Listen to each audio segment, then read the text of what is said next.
So today I'm bringing guys a brand new sports cards video. In today's video, I'm going to be breaking down what I believe to be the 5 best Patrick Mahomes cards to target. Of course, Patrick Mahomes recently won his 3rd Super Bowl, and he is on a trajectory to be one of the greats, if not the greatest of all time, potentially down the line. At the rate he's going, he's already arguably a top 3 quarterback of all time, and who knows what's going to happen, if you give it another 5-6 years. So I'm going to be breaking down what cards I would target. I'm going to try to hit every price point. So if you're an investor out there, hopefully in this video, at least one of the cards you will be able to afford. So without further ado, we're going to hop right into one of the first picks that I believe is great value right now, and that is going to be Patrick Mahomes' Immaculate RPA. So as you guys know, more recently, Immaculate has been slacking a little bit in terms of price. Of course, Patrick Mahomes, his market's been extremely strong, but Immaculate in general has kind of lost a little bit of popularity. Most people are going towards Flawless and going towards National Treasures, and so you can see a lot of his Immaculate RPAs that haven't sold in a while still have some pretty low comps on them for, the card that I believe it is. In my opinion, the 3rd best set to target for him, because the market is a little bit going away from traditional Prism Optic and is going more towards RPAs in general. I have seen that trend for the last couple years now, and I believe right now, we're kind of in a place where we've really seen RPAs take over in terms of popularity for the new crowd into sports cards. And so I believe Immaculate sits right behind National Treasures and Flawless. And if you compare his Immaculate prices right now to where his Flawless and NTs are at, there's a lot of upside in my personal opinion. For example, some of his cards most recently sold, I know this was the most recent sale, was a BGS 8.5 for a true Immaculate RPA out of 49 for close to $7,000. And if we look at, of course, like his Flawless and his National Treasures, of course, National Treasures holds a massive premium.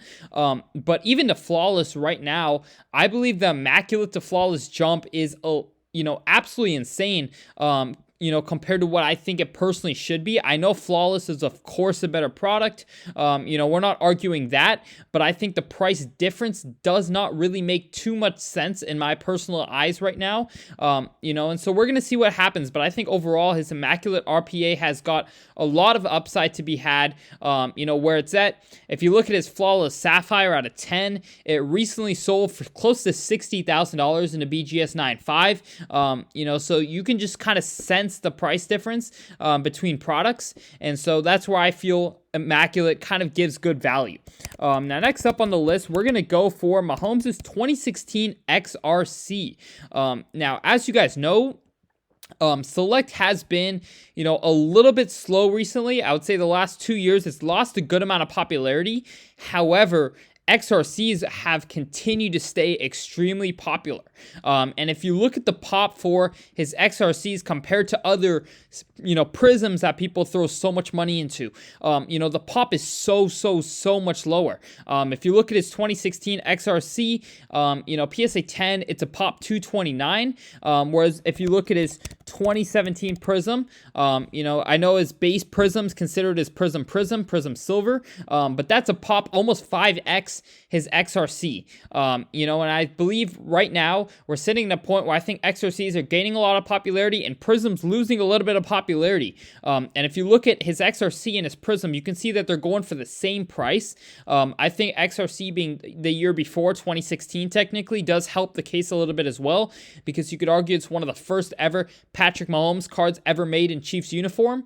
And if you look at, his Prism Silver and his XRC going for the same amount, I would definitely believe his XRC is going to hold up a lot better in the long term with 20% of the population and the popularity of XRCs, combined with the fact that it's 2016 Select. So next up on the list, we're going to go for his Contenders Optic Auto. I know a lot of people are getting into Contenders a lot recently. Contenders has been gaining a massive amount of popularity. And of course, his Contenders base are going to be extremely more expensive, especially his Contenders base parallels such as his Cracked Ice and other cards of his like that. But if you look at his Contenders Optic, I do see good value. I know they've jumped quite a lot. You can see, his cards are his Contenders Optics are kind of pushing towards 5 figures now. But I still think there's a lot of opportunity here in terms of the very low population.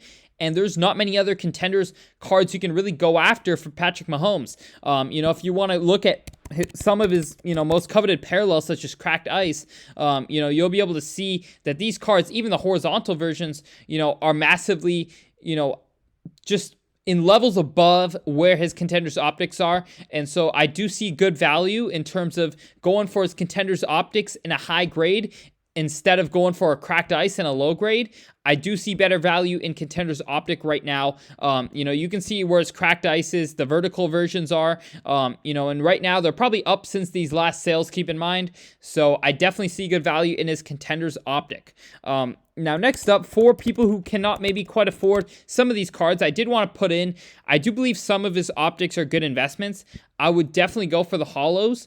Those are just the most coveted and, fairly low pop compared to some of his bases and other Donruss cards. So I think his cards right now are sitting pretty, reasonable for his optic holos. I would personally just go after an optic holo 9.5, because you get the pop 198. It's pretty coveted, still a gem, so it's got higher upside than a PSA 9, and it's roughly around the same price, a little bit more. So that's what I would go for. If you don't quite have the budget, I would say a 9.5 or even a BGS 9 of his optic holo is probably a good bet. Now, next up on the list, we're going to go for the people out there, maybe a few people out there who are watching my video who have the pockets for a National Treasures. I know his National Treasures right now, his true National Treasures are insane amounts of money. Of course, we've seen recently some of his cards transact, and they've been, just continuing to appreciate because there's so little National Treasures Mahomes out there, especially the trues, and there's so much demand for them. So I do... if he can continue on this trajectory, I see his cards going up a lot more, his higher end National Treasures, because if you just look at, what you can kind of see what Brady's Contenders would go for at its peak, and you can see a lot of upside there. I do think if you don't quite have those pockets, there's still a lot of opportunity in his NTs that are not his true NTs, but other RPAs and other on-card autos like this one right here. You can see that there's pretty good value compared to his true NT RPAs. If you go for example, a card like this, an NFL gear duel, I do see a lot of upside there. I think it's going to take a little bit more time, but I do really like his other NTs just on the fact that not many investors are going to be able to get to his true NTs. So if you're going for an NT of Mahomes and you don't have that budget, these are the cards you're going to be going after. Cards with nice patches I'd recommend. And just overall, I see a lot of upside in a lot of Mahomes' second to third tier NT RPAs. But thank you guys so much for watching this video. I hope you guys enjoyed. Drop a like if you did. We are on our way to 50,000 subscribers. Other than that, I hope you all enjoyed. Take care, and I'm out. Peace.